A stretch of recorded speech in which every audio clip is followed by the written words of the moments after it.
عزیز طلباء، میں ابتدا تا انتہا مدرسہ عربیہ فیضان القرآن کی اس 15 اگست کے پروگرام میں شریک رہا۔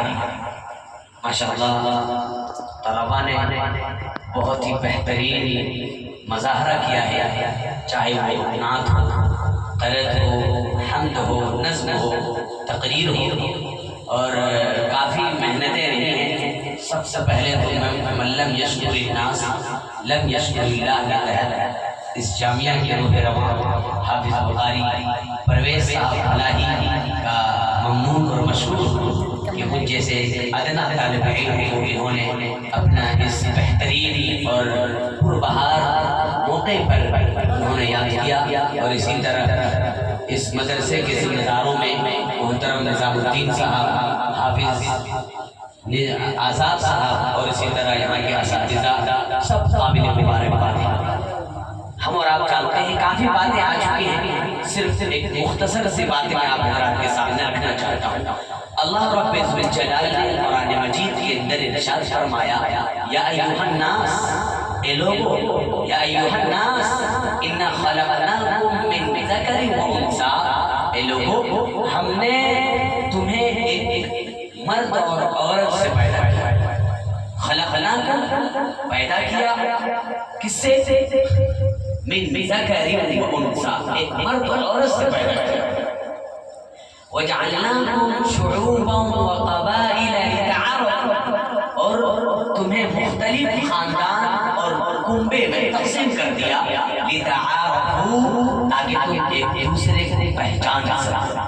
إِنَّ أَكْرَمَكُمْ عِنْدَ اللَّهِ أَتْقَاكُمْ، قرآن آگے بڑھ کر کہتا ہے إِنَّ أَكْرَمَكُمْ عِنْدَ اللَّهِ أَتْقَاكُمْ، بے شک اللہ کے نزدیک سب سے باعزت انسان وہ ہے جو تقوی والا ہو۔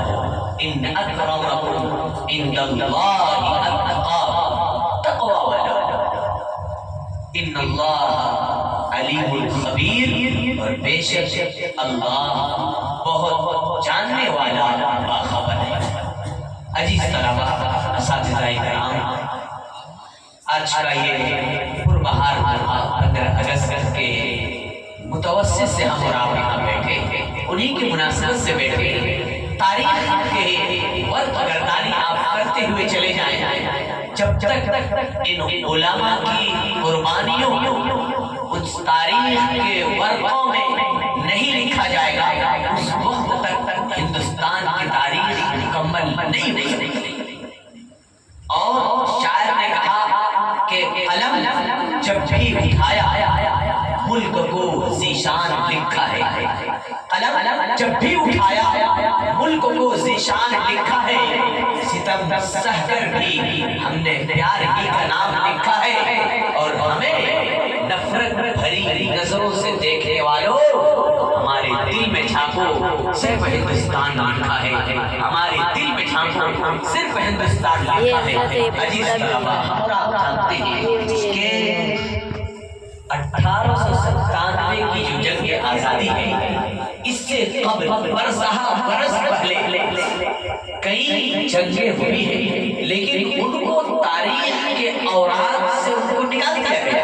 لیکن جب ہم تاریخ پڑھتے ہیں، تاریخ کی ہسٹری کرتے ہیں، تاریخ کی ورق گردانی کرتے ہیں، تو معلوم ہوتا ہے کہ جنگ آزادی کی جو لڑائی جو ہوئی ہے وہ 1757 سے شروع ہوتا ہے۔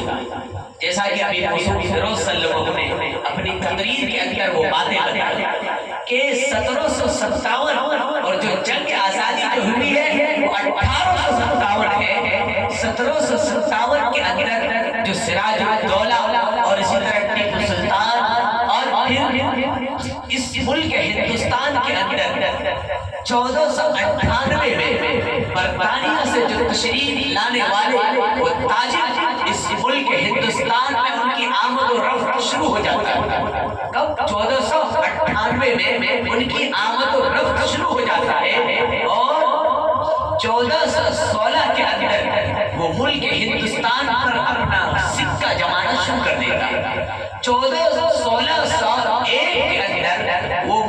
ہندوستان آج ایسٹ انڈیا کمپنی جو سرزمین بنگال ہے آپ اس پر قابض ہو جاتے ہیں اور آہستہ آہستہ اس ملک کے چپے چپے میں آپ اپنی جال بچھانا شروع کر دیتے ہیں. لیکن 1707 کے اندر جب شہنشاہ مغلیہ سلطنت کا سربراہ اورنگزیب عالمگیر رحمت اللہ تعالی علیہ اس دنیا سے رخصت ہو جاتے ہیں، تشریف لے جاتے ہیں، تو انگریزوں نے دیکھا کہ اب مسلمانوں کی یعنی مغلیہ سلطنت کی جڑیں کمزور ہوتی چلی جا رہی ہیں. وہ انہوں نے اس کا فائدہ اٹھایا اور پھر ملک ہندوستان میں پورے برسر عام میں اعلان کر دیا کہ اب یہاں انگریزوں کی حکومت ہو. اور انہوں نے اپنا سکہ جمانا شروع کر لیکن اسی ملک ہندوستان میں بسنے والے جنہوں نے سب سے پہلے یہ محسوس